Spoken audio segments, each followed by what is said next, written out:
Sa kalsada, nag-inig ng pag-asa.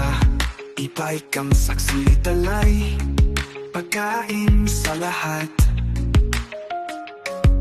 Aso't pusa, lumalapit na may tuwa. Sa kanyang kamay, gutom nila'y naglalaho. Hindi siya bayani sa papel o balita, ngunit sa puso ng hayop siya ang ligaya.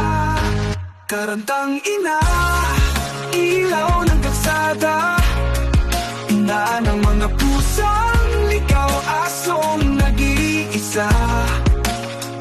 Sa bawat kanto, tanalang ay pag-ibig, simpleng kabutihan, sa mundo'y himig. Bawat buntot, kumakawag sa tuwa.